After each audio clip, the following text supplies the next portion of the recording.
এই যে এত কষ্ট করে কীর্তন শুনছো, এত রাত্রি জাগছো, পরিশ্রম করছো, কি দরকার? আগে বাসাটাকে ঠিক করো। এই বাসাটা যদি ঠিক থাকে, ভগবান তোমার বাসায় যাবেই যাবে। বাসাটাকে ঠিক রাখতে হবে। এই বাসাটাকে ঠিক করতে গেলে কি দরকার? না, বাসাটাকে ঠিক করতে গেলে যেখানেই কীর্তন শ্রবণ করতে যাবেন, যে কোনো সাধুর বাজারে যাবেন, বৈষ্ণবের বাজারে যাবেন, কীর্তন শ্রবণ করার শেষে বৈষ্ণবের বাজারে গিয়ে যখন বাড়ি ফিরবেন, বাড়ি ফেরার সময় একটিবার যে যে জায়গায় বসে কীর্তন শ্রবণ করছেন সেই জায়গায় একবার ধুলায় গড়াগড়ি দিয়ে বাড়ি যাবেন। নিতাই গৌর হরি বল হরি বল। কেন গো? এই জায়গায় ধুলাই গড়াগড়ি দিয়ে বাড়ি গেলে হয়তো পরনের পোশাকটা নোংরা হতে পারে, ময়লা হতে পারে, কিন্তু একটা দিনের জন্য হলেও হৃদয় ঘরে ভক্তি জন্ম নেবেই নেবে। নিতাই গৌর তাই গৌর হরি বল। একটা দিনের জন্য ভক্তি আসবেই আসবে। শাস্ত্রে বলছে ভক্তির তো ভগবান। ভগবান থাকে কোথায়? না, যেখানে ভক্তি থাকে সেখানে ভগবান থাকে। আপনি 2 লক্ষ টাকা, 10 লক্ষ টাকা, 2 কোটি টাকার মন্দির করে দিলেও ভগবানকে রাখা যাবে না যতক্ষণ না সেখানে ভক্তি থাকে। এই দেহটাকে ভক্তি রাখতে হবে। যেমন একদিন ঘর ছাড়া কি কৃষ্ণ থাকে? ভালো করে বুঝবেন। ঘর ছাড়া কৃষ্ণ থাকে? ঘর ছাড়া কিন্তু কৃষ্ণ থাকে না। দেবর্ষি নারদ একদিন ভগবানকে বলছে, প্রভু তোমার তো অনেক গোপী, আমার তো একটাও গোপী নাই। দেবর্ষির তো গোপী নাই, ভগবানের তো গোপী ছিল। তা আমাকে কটা গোপী দেবে? আমিও একটু গোপীদেরকে নিয়ে মনসুকে সংসার বাঁধব। ভগবান বিচার করলেন, দেবর্ষি তোমার এত বয়স হয়ে গেল, তোমার এই বয়সে এখনো গোপী চাই? বেশ, আজ আমি তোমার গোপী পাবা জন্মের মতন বার করব, ঘোচাবো। শোনো দেবর্ষি, তোমাকে গোপী দেব। আজকে মধ্য রজনীতে তুমি গোপীদের ঘরে পা দিয়ে দিয়ে দেখবে, যে গোপীর ঘরে আমি থাকবো না সেই গোপী হবে তোমার, আর যে গোপীর ঘরে আমি থাকবো সেই গোপী হবে আমার। বাবা, মনে বড় আনন্দ। দেবর্ষির মনে বড় আনন্দ, গোপী পাবে।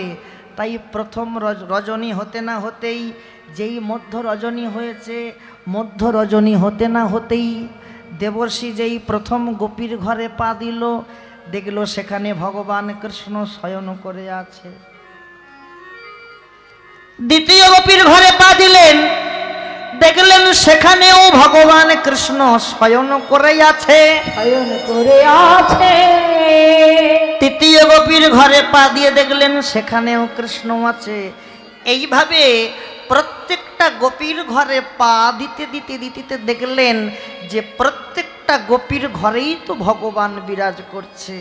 যেই প্রভাত হয়েছে, দেবর্ষি বললেন, হে কৃষ্ণ তুমি কি সবার ঘরে আছো? কৃষ্ণ বলিলেন, ওগো নারদ,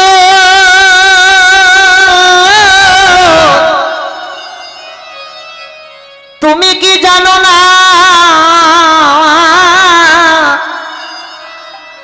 ও নারদ, ওগো ঘরে ছাড়া কি কৃষ্ণ থাকে? হরি হরি, ঘরে ছাড়া কি কৃষ্ণ থাকে? ওগো ঘরে ছাড়া কি কৃষ্ণ থাকে? ওগো ঘরে ছাড়া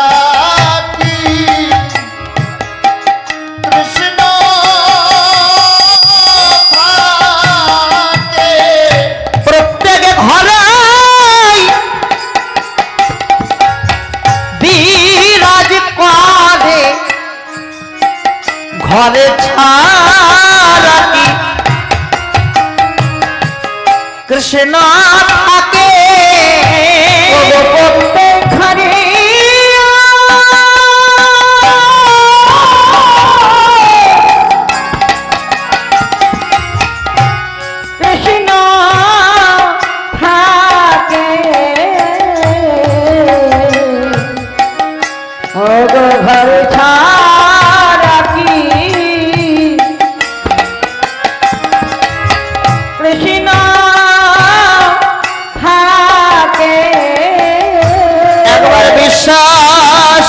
হয় ভজে দেখো, তোমার বিশ্বাস না হয় ভোজে দেখো, আপন গুরুচরণ হিয়াই ধরে বিশ্বাস না হয় ভজে দেখো, আপন গুরুচরণ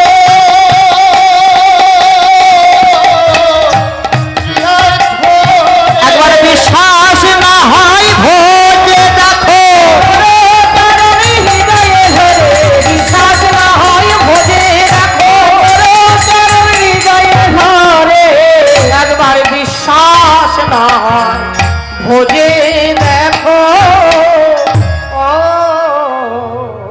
ঘর ছাড়া কিন্তু কৃষ্ণ থাকে না।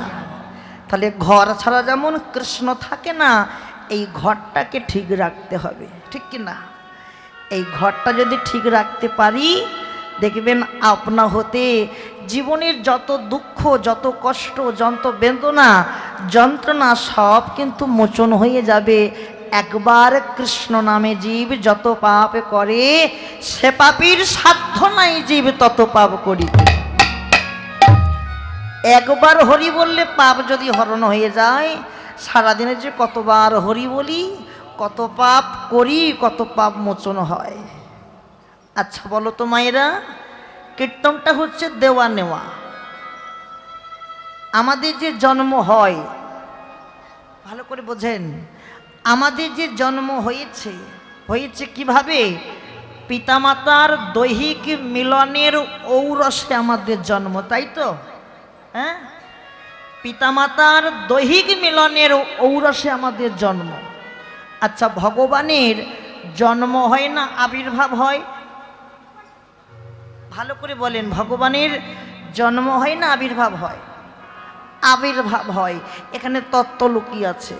ভগবানের যদি আবির্ভাবই হবে, ভগবানের যদি আবির্ভাবই হয়, তাহলে ভগবানের মা গর্ভবতী হলো কেন?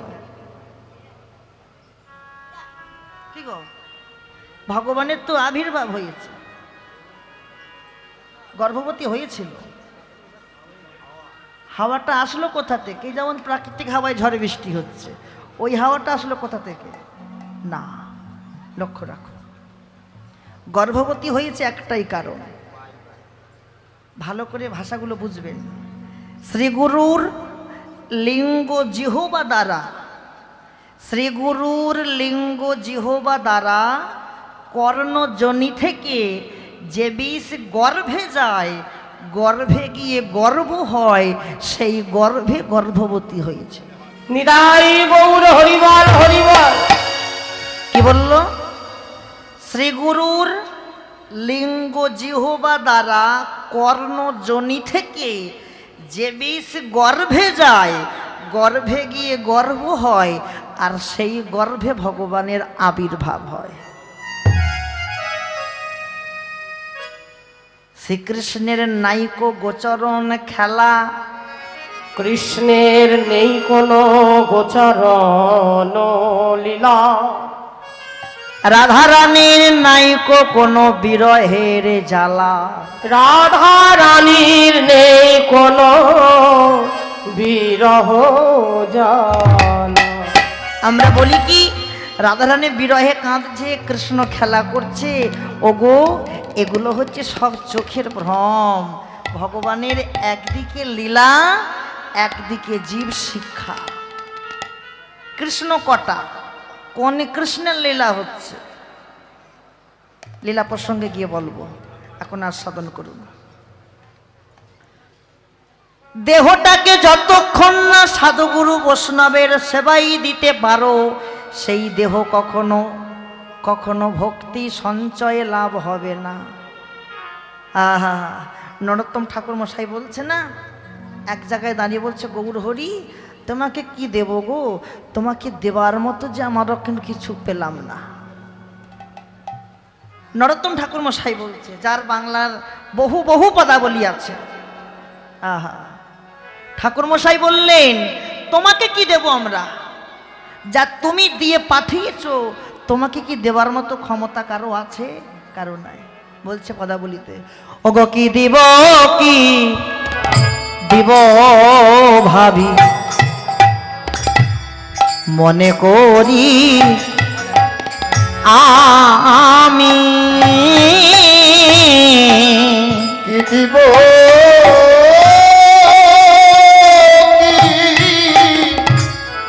দিব ভাবি মনে করি আমি।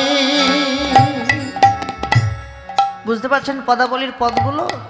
এগুলো হচ্ছে পদাবলী কীর্তন। কি দিব ভাবি মনে করি আমি, কে বলছে? ঠাকুর মশাই, নরোত্তম ঠাকুর মশাই। ওগো যেই ধন তোমায় দেব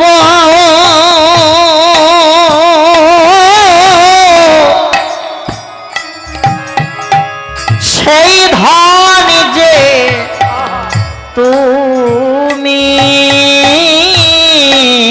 ওগো যেই ধন তোমায় দেব,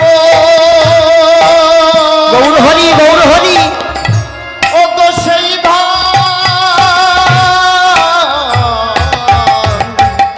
তুমি দেবার মতো আর কিছু না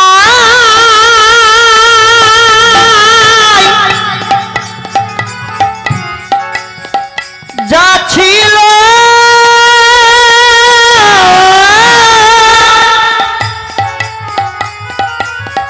সব যে তোমার চরণে সমর্পণ করেছি। কৃপা করে তুমি গ্রহণ করো হে দিনের দিন দয়াল, দিনের দিন কাঙা, কৃপা করে গ্রহণ করো। গৌর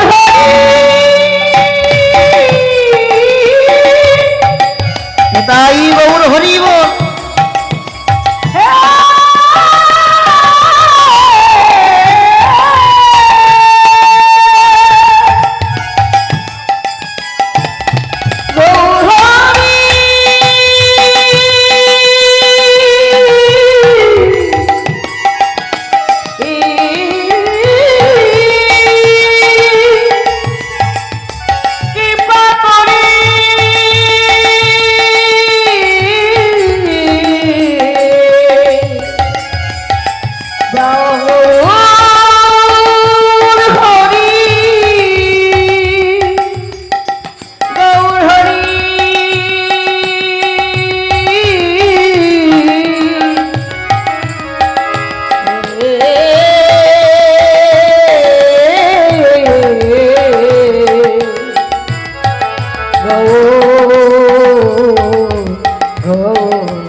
কি দিব ভাবি মনে করি আমি, যে ধন তোমায় দেব সেই ধন তুমি,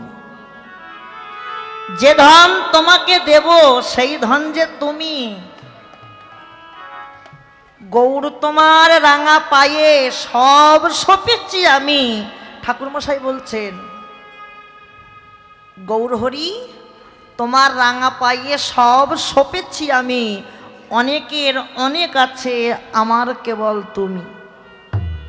এ জগতে অনেকের অনেক আছে, কি গো নেই? কিন্তু আমার কে আছে? আমার যে তুমি। এসব দুঃখের কথা কাহারে কহিব, তোমার ধন তোমায় দিয়া দাসী হইয়া রব। ঠাকুর মশাই আহা লক্ষ্য রাখুন, ভজনের পথে এসে, ভজনটা কি? একটু গৌরকে ভালোবাসবো, নিতাইকে ভালোবাসবো। সারা জনম তো খেলতে খেলতে কেটে গেল, কিন্তু খেলাটাকে বন্ধ করে এবার দেহটাকে আমরা এমনভাবে বিশ্রাম দেব যে দেহের মধ্যে আমার গৌর যেন একদিন হলেও আসতে পারে। ভজনের পথে এসে যদি কেউ পিছিয়ে চলে আসে, অনেকে আসে না কিছুদিন সংসার পরিত্যাগ করে ভজন সাধন করলো, যেই দেখলো ভজনে এত জ্বালা, সাধনে এত জ্বালা, যেমন গৃহী ছিল গৃহী হয়ে গেল, আছে না? লক্ষ্য রাখবেন, ভজনের পথে এসে যদি কেউ পিছিয়ে চলে আসে তাকে কিন্তু ছবল খেতে হবে। আগুনে হাত দাও, তুমি জেনে হাত দিলেও হাত পুড়বে, আর না জেনে হাত দিলেও হাত তোমার পুড়বে, হাত তোমার পুড়বে। যাই কিছু করবেন, যাই কিছু ভাববেন, এই যে কীর্তন শুনছেন এটা একটা ভজন, এটা একটা ভজন। কীর্তন শুনছেন, ধৈর্য আছে বলেই কিন্তু বসে আছে, ঠিক কি না? ধৈর্য যদি না থাকতো কখন উঠে পালিয়ে যেতেন। তাহলে কীর্তনের ভজনের মূল অঙ্গ হচ্ছে আপনি তিলক সেবা করেছেন কি, গলায় মালা পরেছেন কি, নামের মালা নিয়েছেন, আমিষ খাচ্ছেন কি, সব কিছু খাচ্ছেন, এটা কিন্তু ভজন নয়। ভজন হচ্ছে আমার দেহে কতটা ধৈর্য আছে। ধৈর্য, ধৈর্যটা কি তার প্রমাণ দিচ্ছেন নরোত্তম ঠাকুর মশাই। নরোত্তম ঠাকুর মশাইয়ের বাল্য নাম ছিল নুরু। কি নাম? নুরু। ওই নুরুর বাল্য জীবনে মনে বাসনা জাগলো, আমি একটু দীক্ষা নেব। গুরুর কাছে গেছে, গুরুদেব আমায় দীক্ষা দেন।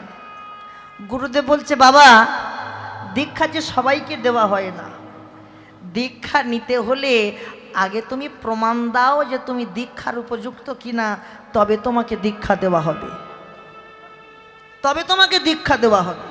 বেশ, বলেন কি প্রমাণ দিতে হবে? নরোত্তম ঠাকুর মশাই বললেন। আর গুরুদেব বলছে, যা তোর প্রমাণ দিতে হবে, তোকে এই যে দিলাম একটা মাটির কলসি, এই কলসিটাই করে তোকে প্রত্যেক দিন নিত্যদিন আমার প্রভুর সেবায় জল আনতে হবে নদী থেকে।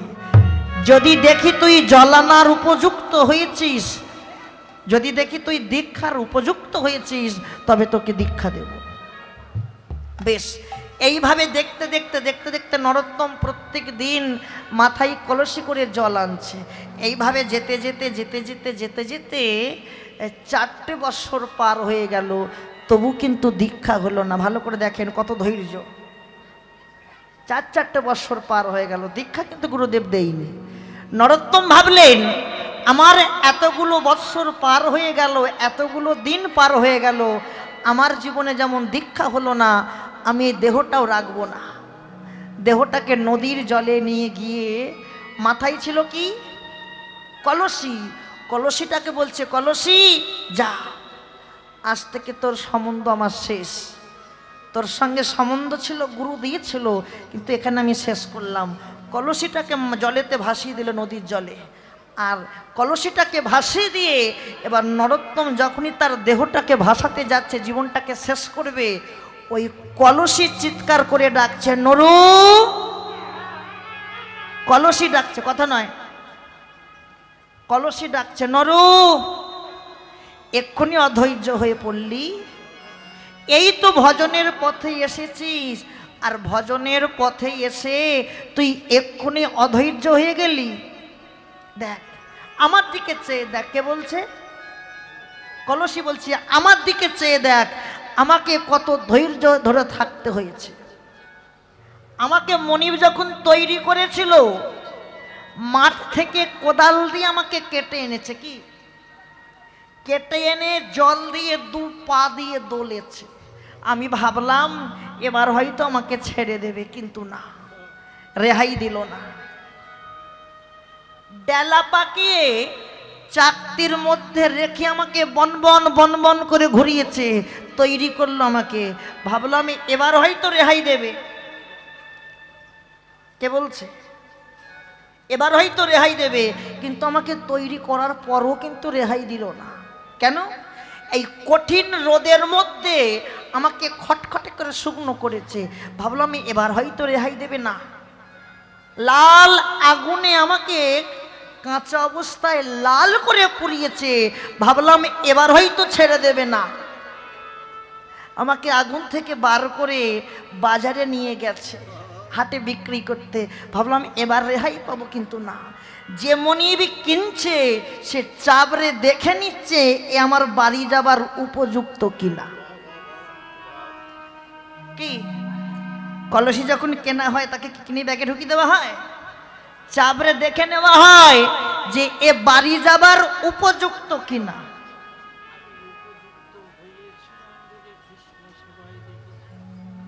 উপযুক্ত হয়েছিলাম বলেই তো কৃষ্ণ সেবায় লেগেছি, আর উপযুক্ত যদি না হতাম কখনো কি সেবায় লাগতে পারতাম? কোনোদিন লাগতে পারতাম না। নিতাই গৌর হরি বল, হরি বল, হরি বল। তাই সচিনন্দন গৌর হরি আমার, হরি আমার। আজ সুরধ্বনি গঙ্গার তীরে দুটি ভক্ত বদন সঙ্গে লইয়ে, ভক্তগণকে সঙ্গে লয়ে আজ খেলা খেলছেন। আহা, লক্ষ্য রাখবেন, গৌরহরি খেলা খেলছে। আহারে কত সুন্দর খেলা, যে খেলার নাই কি কোনো হার জিত, যে খেলার নাই কোনো হার জিত। যদি কেউ এই খেলায় একবার খেলিতে পারো, খেলিতে পারো, এই খেলা খেললে কি হবে জানো? ভালো করে দেখো, বহিরঙ্গ জগতের খেলায় কিন্তু হার জিত আছে, আছে কি না? একদল জিতে বাড়ি চলে যায় আর একদল হেরে মনটা অন্ধকার করে বাড়ি যায়। কিন্তু অপ্রাকৃত জগতের খেলা, যে খেলায় আমার গৌর হরি এনেছে জীবের জন্য, এই খেলাই কোনো হার জিত নাই, কোনো হার জিত নাই। দেখবেন, ধরেন এই হরিনামের খেলা খেলছে বাড়ির পিতা এবং পুত্র। কি বাড়িতে আছে না যে পিতা পুত্র হরিনাম করছে, পিতা পুত্র হরিনামের খেলা খেলছে। আহা, তা খেলা খেলতে খেলতে, এই হরিনামের খেলা খেলতে খেলতে কখন যে তাদের দুজনের হৃদয়ে কৃষ্ণ প্রেম ভক্তির বিষ জন্ম নিয়েছে তারা জানতে পারল না। তখন কোনো পিতা পিতা থাকে না, তখন কোনো পুত্র পুত্রও থাকে না। তখন কি হয়ে যায়, হরিনামে উন্মাদিনী হয়ে পাগল হয়ে কত পিতা কি করে জানো? পুত্র বসে বসে হরিনাম করছে, আর পিতা কি করলো? পিতা ছুটে গিয়ে কত পিতাও ধরে পুত্রের চরণ, হরি হরি ধরে পুত্রের চরণ, হরিনামে ডুব দেয় যখন, কত পিতাও ধরে পুত্রের চরণ। ও হরি নামে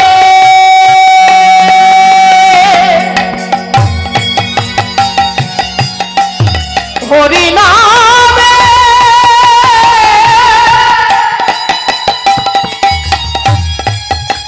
হরি নামে প্রেমে ডুবি দেয় যখন, কত পিতা ধরে পুত্রের চরণ। জগতে যারাই ভজে তারাই জানে, জগতে যারা ভজে তারাই জানে, আপন গুরুচরণ হিয়াই ধরে যারা ভজে তারাই জানে। আপন গুরু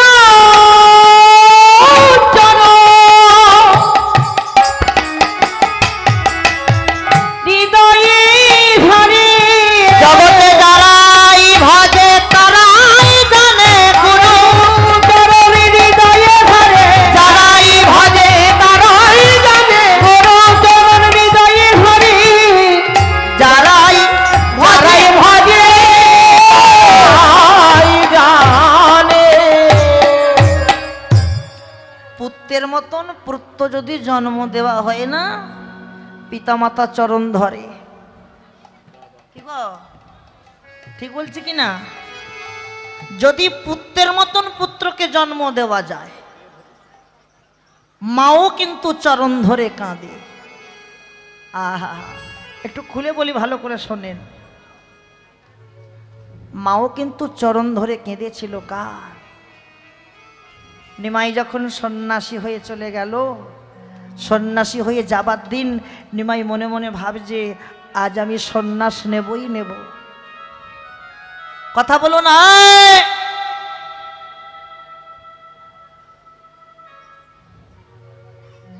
আজ আমি সন্ন্যাস নেবই নেব।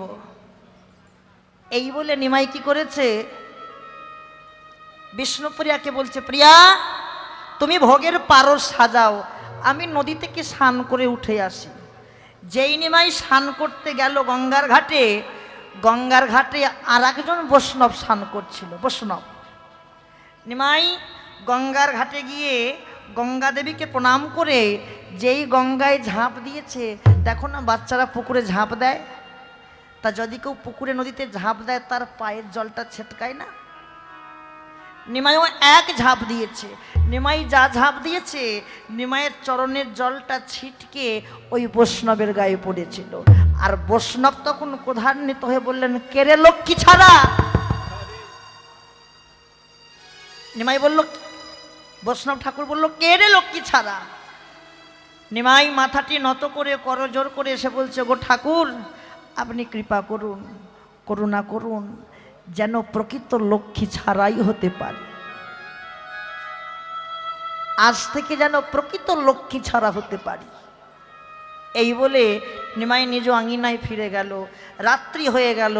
বিষ্ণুপ্রিয়াকে বলছে, প্রিয়া তুমি তো প্রতিদিন আমাকে সাজাও, কিন্তু আজকে আমার বাসনা, আমি তোমাকে সাজাবো। বেশ যতন করে সাজিয়ে দেখছি প্রভাত হয়ে যাচ্ছে, কিন্তু প্রিয়া নিদ্রা আসছে না, প্রিয়া ঘুমোচ্ছে না, প্রিয়া জেগে আছে।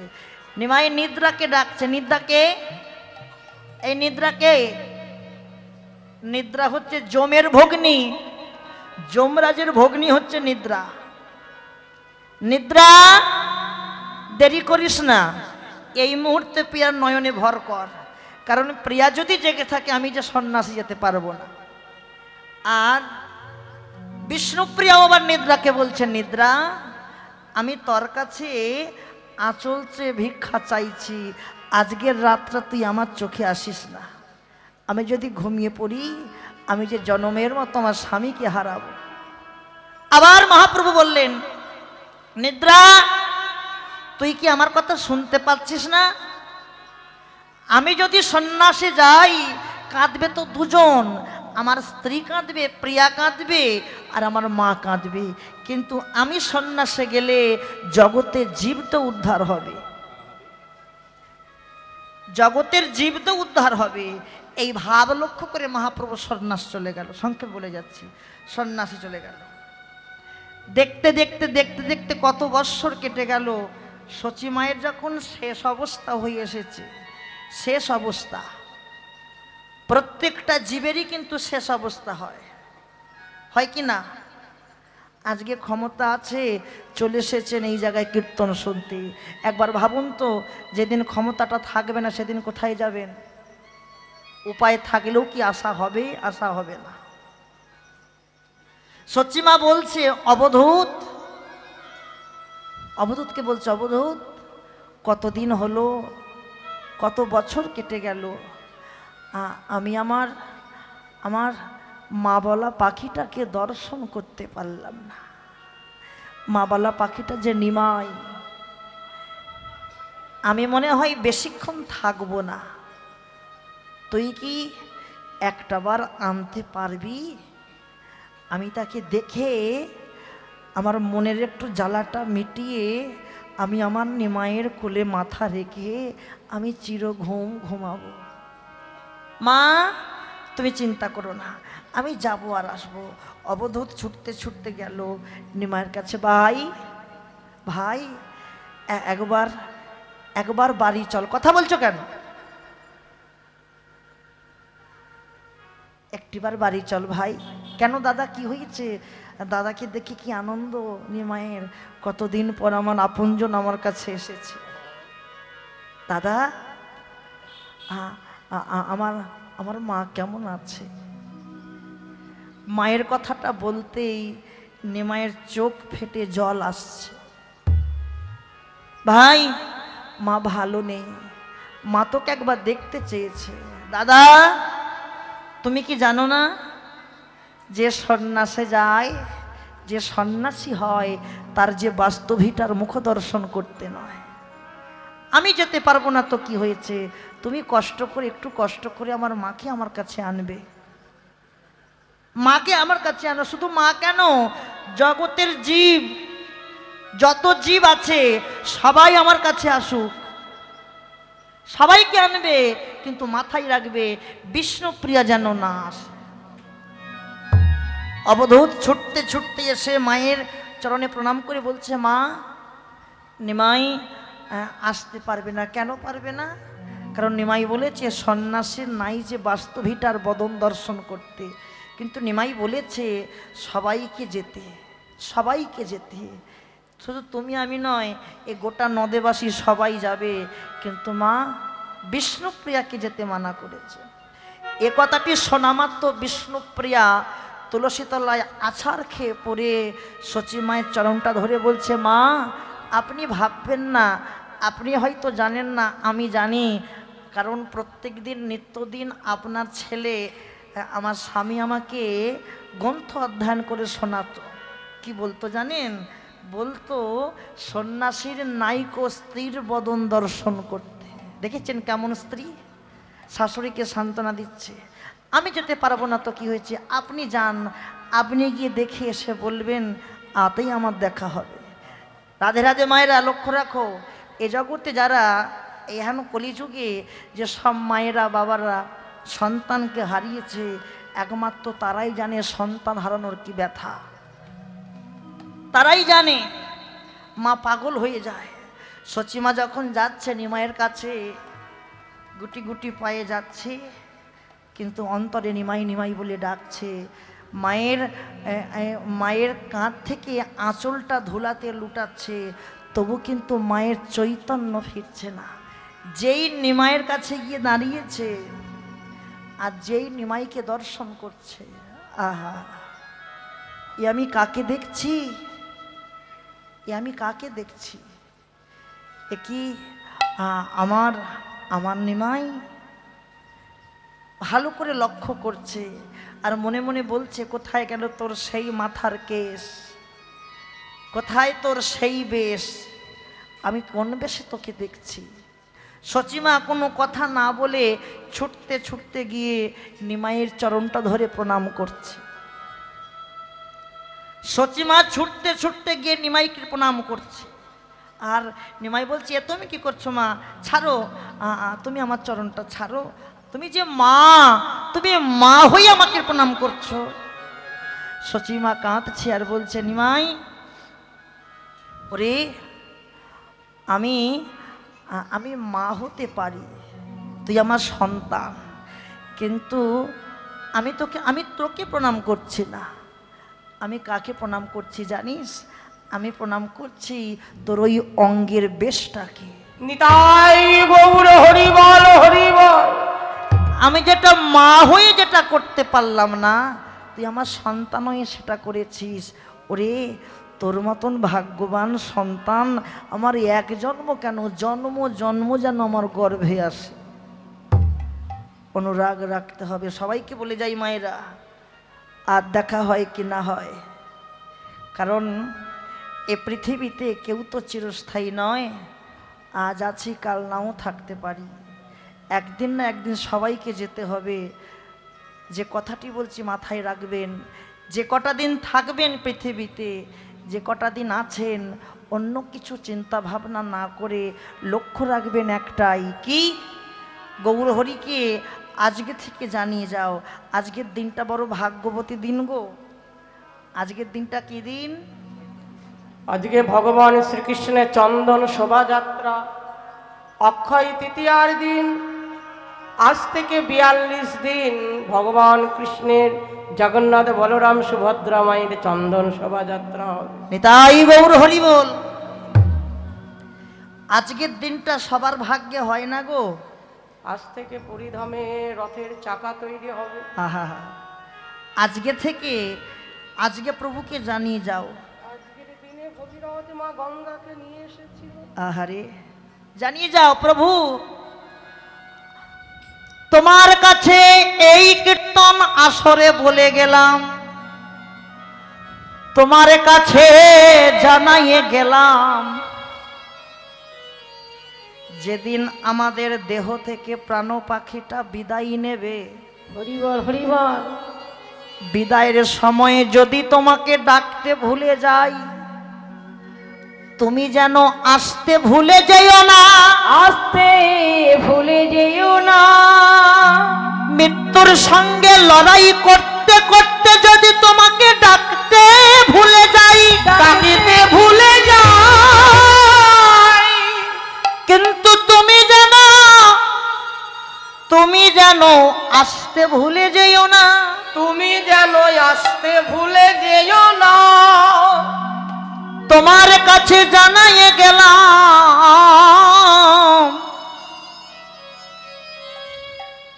শেষের দিনে যদি তোমাকে দেবার মতো কোনো করি না দিতে পারি, শেষের দিনে পার হতে গেলে তো করি লাগে। শেষের দিন কেন, সব সময় যখনই পার হবেন তখনই তো করি চাই, কিন্তু এখন তো করি আছে, করি দিলাম, শেষের দিনে কি করি দিতে পারবো? গৌরহরিকে জানিয়ে যাও, যদি কোনো করি না দিতে পারি, করি না দিতে পারি, তুমি নিজের করে আমাদের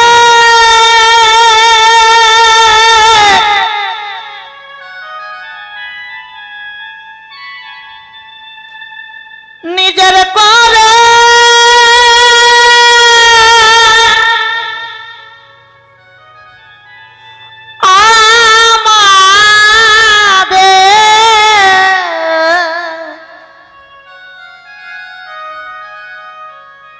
পার করে দিও, তোমার কাছে আর কিছু চাই না। লক্ষ্য রাখুন, সংসারে এখন সবাই ভালোবাসবে, সবাই ভালোবাসবে, কিন্তু ভালোবাসা কমবে কবে? আপনাকে কি প্রকৃত ভালোবাসে? ভালোবাসা ততদিন থাকবে যতদিন সংসারে দিতে পারবেন, আর যেদিন দেওয়া বন্ধ হয়ে যাবে কেউ ভালোবাসবে না। এমন কারোর সঙ্গে ভালোবাসা করো, এমন কারোর সঙ্গে সম্বন্ধ করো যাকে আমি যদি কখনো ভুলে যাই সে যেন কখনো ভুলতে পারে না।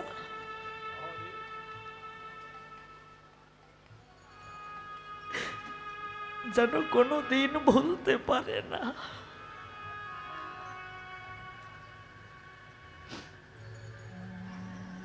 জগতের জীব ভুলতে পারে, জগতের জীব ভুলে যেতে পারে, কিন্তু আমার গৌরহরি যে কখনো ভুলতে পারে না। যদি আগেবার কেউ গৌরে বলে কেঁদে থাকে,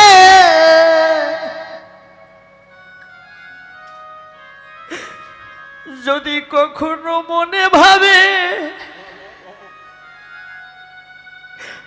আর আমি গৌরকে ডাকব না, কেন গৌরকে ডাকবো না? কেন? যে গৌরকে ভালোবাসলে, যে নিতাইকে ভালোবাসলে, আমার গৌর আমার নিতাইকে সারা জনম তোমাদের কাঁদাবে। কি গো, ভগবানকে ভালোবাসলে ভগবান কিন্তু সারা জনম কাঁদায়, কাঁদায় না? সারা জনম কাঁদালেও আর কি তাকে ভালোবাসবো? ভগবান কাঁদাক, তবু আমরা কাঁদতে রাজি আছি। গৌর নামে তো কাঁদবো, নিতাইয়ের নাম নিয়ে তো কাঁদবো। শুধু বলি যাব গৌর হরি, তোমার নামে সারা জনম কাঁদাও, আমরা কাঁদবো, কিন্তু আমাদের বাসনাটা যেন একটা, যাবার বেলায় যখন দেহ থেকে প্রাণ পাখিটা বিদায় নেবে, বিদায়ের সময় যেন তোমার নাম গাইতে গাইতে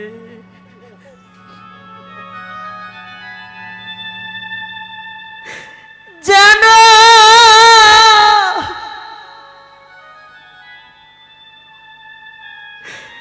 যেন আমরা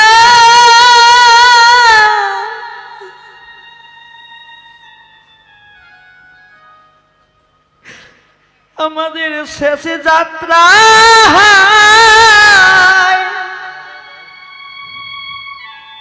যেদিন তোমার ঘাটের কুলে দাঁড়ায়ে থাকব,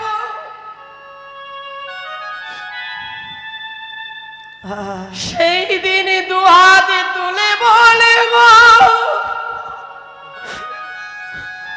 কোথায় আছো নিতাই চাঁদ, কোথায় আছো গৌর চাঁদ, একবার কৃপা করে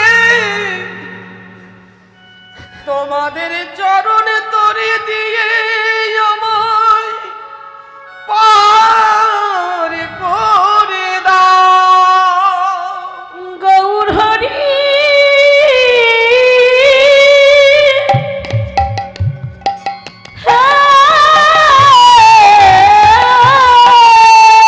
তাই গৌর হরি বল, গৌর হরি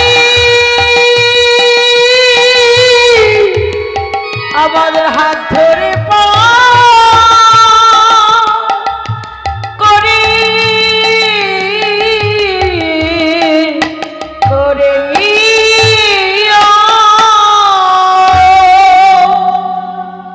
বাড়ি থেকে যখন বার হই, গন্তব্যস্থলে পৌঁছে গেলে বাড়িতে সংবাদ দিয়ে দিই সবাই পৌঁছে গেছি, চিন্তা করো না, বলি না?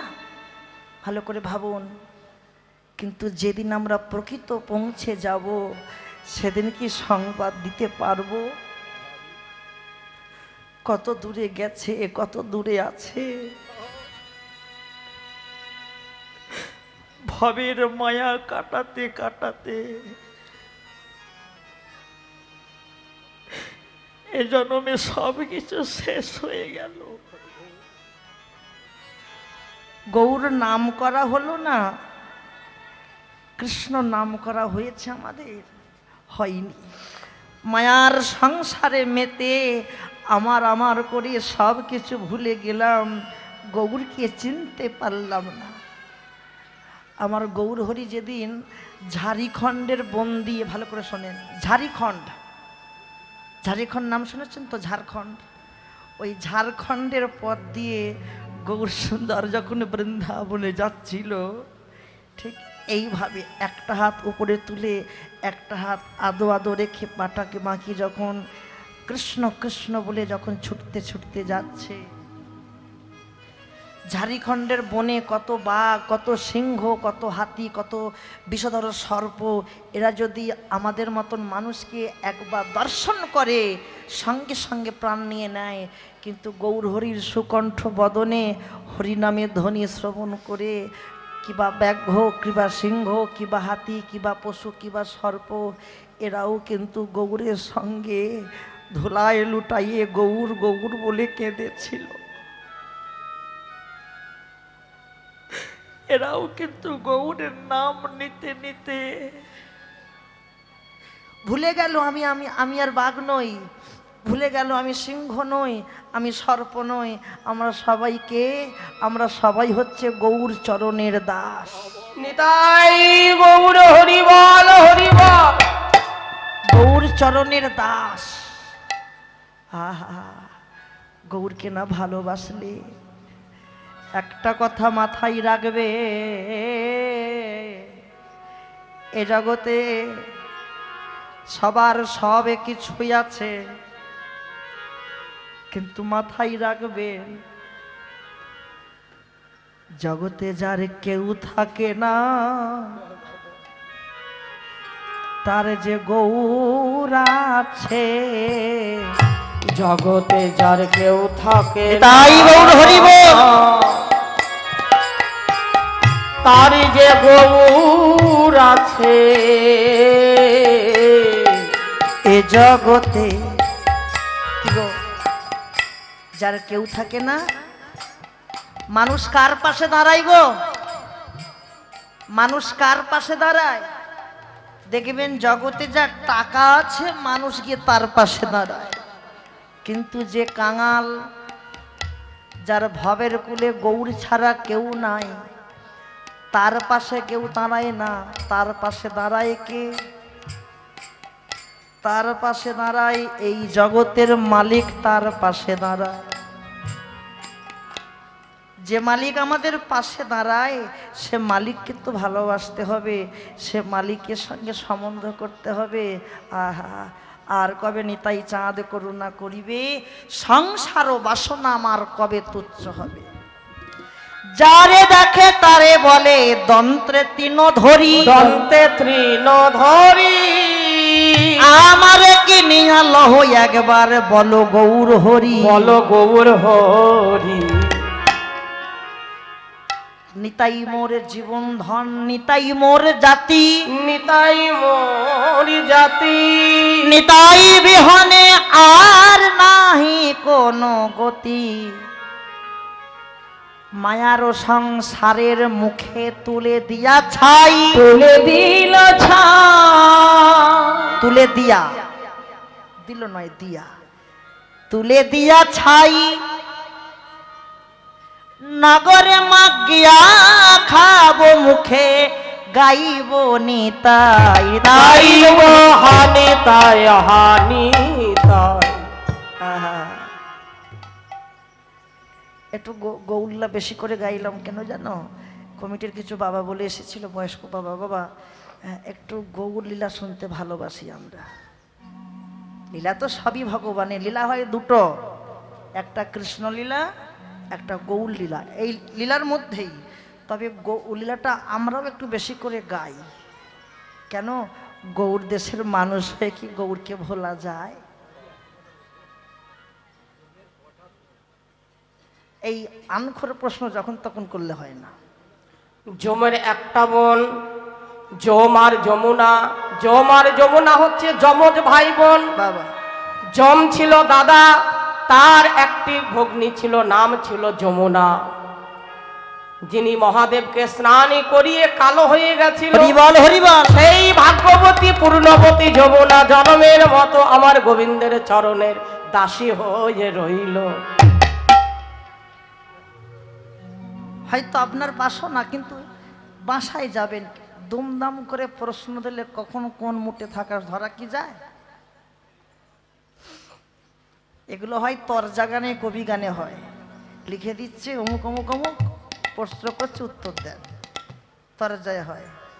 তরজা হয় না, নামটি আমার অমুক অমুক ঠিকানা। যমরাজার একটাই বোন যমুনা। রাধে রাধে, আস্বাদন করো। গৌর হরি খেলা খেলছে।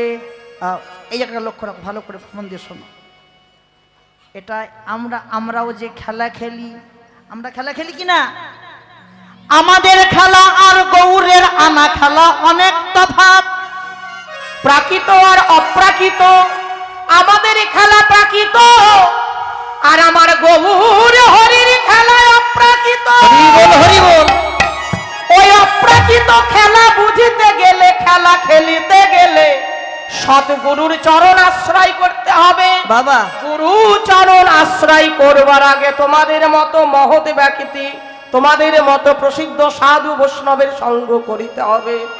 তোমাদের মতো সাধু বৈষ্ণবের যদি কৃপা হয় তবেই সৎ গুরুর সন্ধান পাবে, আর সৎ গুরুর সন্ধান পেলে জনমের মতো গুরু চরণ পেয়ে যাবে। রাধে রাধে। প্রাকৃত জগতের খেলা খেলি আমরা, আর অপ্রাকৃত জগতের খেলা হচ্ছে আমার গৌরের খেলা। লক্ষ্য রাখবেন, ভালো করে গভীরে ভাববেন, সব কথা ভেঙে বলা যায় না, নিজেকে বুঝে নিতে হয়। প্রাকৃত জগতের খেলা যে আমরা খেলি, আমাদের খেলাই কিন্তু ক্ষয় হয়ে যায়। বুঝতে পেরেছেন কি বললাম? লয় আছে, ক্ষয় আছে, ভয় আছে। সবাই কিন্তু বুঝতে পারলো না। আমাদের খেলাটায় ক্ষয় হয়ে গেল, কিন্তু অপ্রাকৃত জগতের খেলাই কিন্তু কোনো ক্ষয় ব্যয় নয়, শুধুই আনন্দ, আনন্দ, পরমানন্দ। দেহের খেলা খেলতে খেলতে ক্ষয় হচ্ছে কখন? দেহের মধ্যে 6খানা কামধেনু আছে। এই কামধেনুগুলো যখন তখন বাইনা ধরে ফসলে মুখ দেওয়ার জন্য, আর যেই ফসলে মুখ দিতে গেল দেহ থেকে রস ঝরে চলে গেল, আর রস যেই চলে গেল, ঝরে গেল, দেহটা খেলার ক্ষয় হয়ে গেল। খেলা তো ক্ষয় হয়ে গেল। এবারে খেলা খেলতে খেলতে এই যেটা ক্ষয় হয়েছে সেটাকে ভজনের দ্বারা মাথায় তোলো, আর নিচে নামাইও না, এবার ভজনের দ্বারা মাথায় তোলো, ভজনের দ্বারা মাথায় তোলো, আর নিচে নামাইও না। তাই গৌর হরি খেলা খেলছে, দেখো দেখো ওগো খেলয়েবি খেলয়েবি নদ খেলা খেলায়বি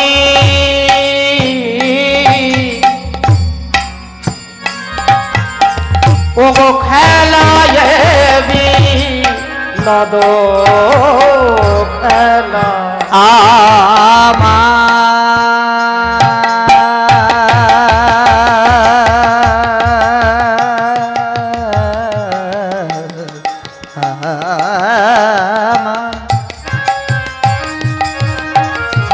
হরিবল হরিবল হরিবল হরিবল।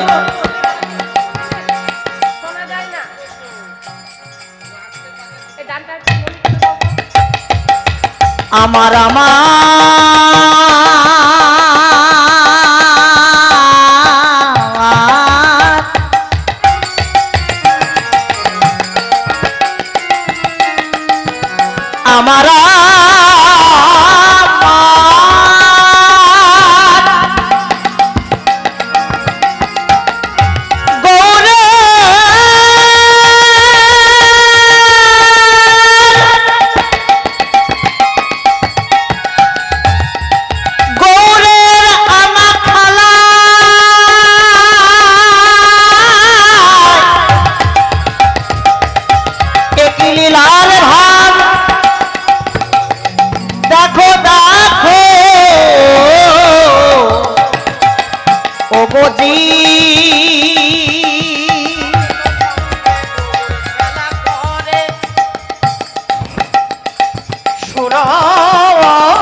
ঘনির তীরে আলো করে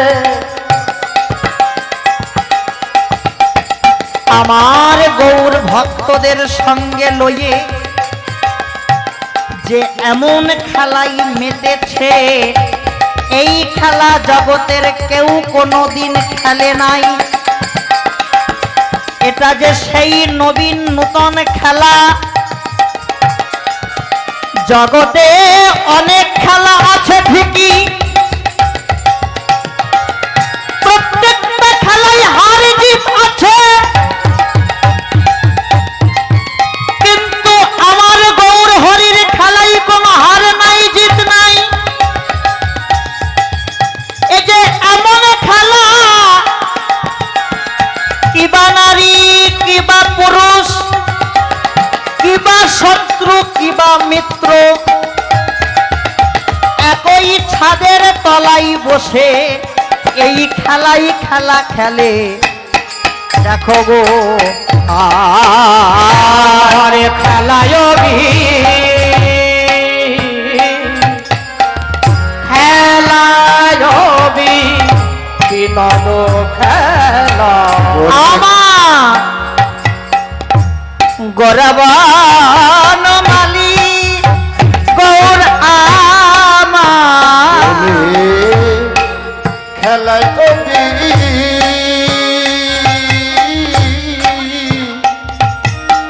খেলায় কবি নদ খেলা আমার গোরা বন্ধ মালি পলি নবী গৌরা আমার কুলি নবী বিহার করে আমার ভক্ত মণ্ডলী কুলি নবী হার করে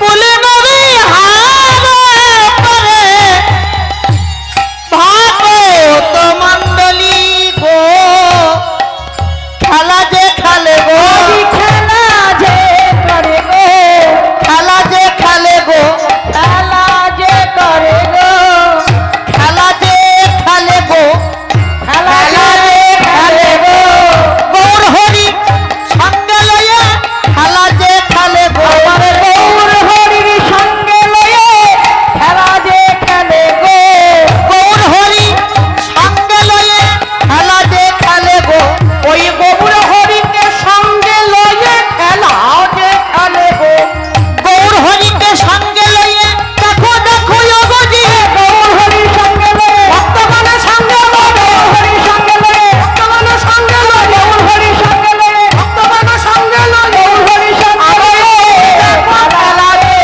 খেলে গো ওগো কুলি নবী কুলি নবী বিহার করে ভক্ত মণ্ডলী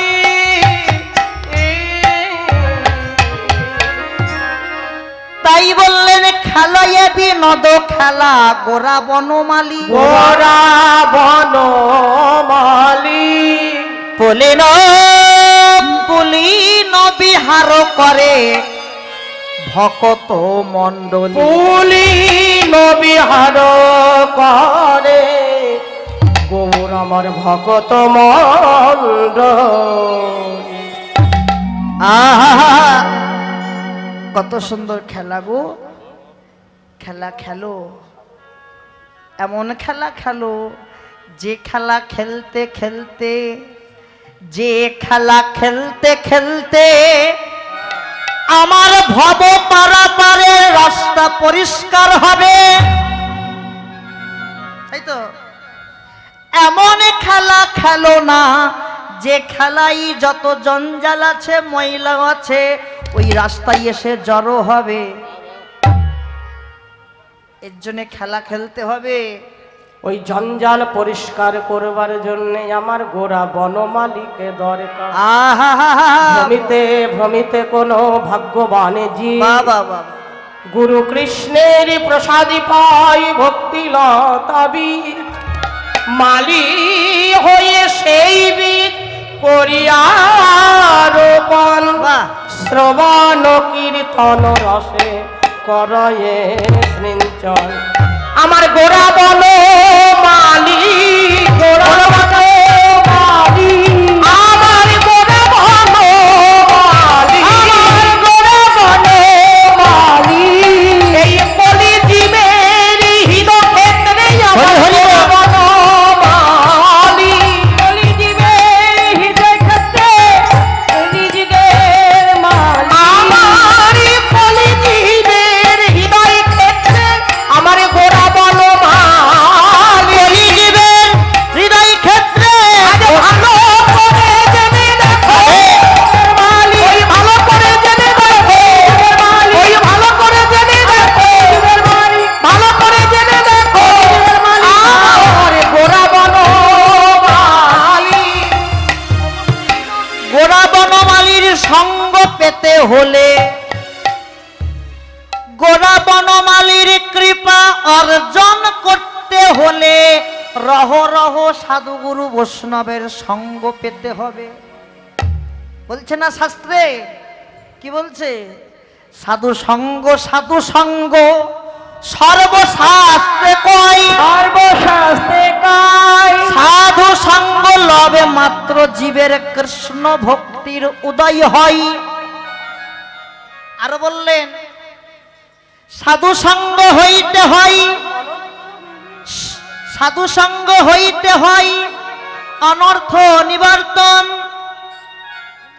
অনর্থ নিবৃত্তি হইলে সেই ভক্তের রুচি উপজয় সেই রুচিকর হইলে ধরে প্রেম নাম, যে নাম নিয়ে যাবে জীবের সর্বানন্দ ধাম।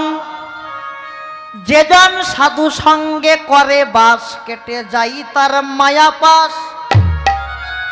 কি মায়া কাটে সহজে? একটু কীর্তন শুনতে যাব তো বটে, কিন্তু বাড়ির গরুগুলোকে দেখবে কে গো? সন্ধ্যাবেলা রান্না বান্না আছে। এই মায়া তখনই কাটবে, রহ রহ বৈষ্ণবের সঙ্গ করতে হবে। আমি বলছি না, পদে বলছে, যেজন সাধু সঙ্গে করে বাস, কেটে যাই তার মায়া পাশ। তার কৃষ্ণ পদে মতি হয়, সাধুর চরণ ধুলি কণা মাত্র মাথায় তুলি। অনাদিকাল গোলকে রয়নি, তাই গৌর হরিব। তাই দেখো দেখো বেলি অব সানো হেরি,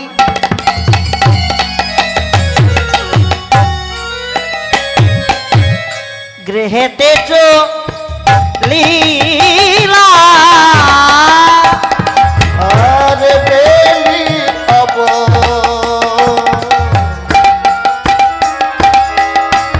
সানঘেরি, গৃহেতে চলি আর জননী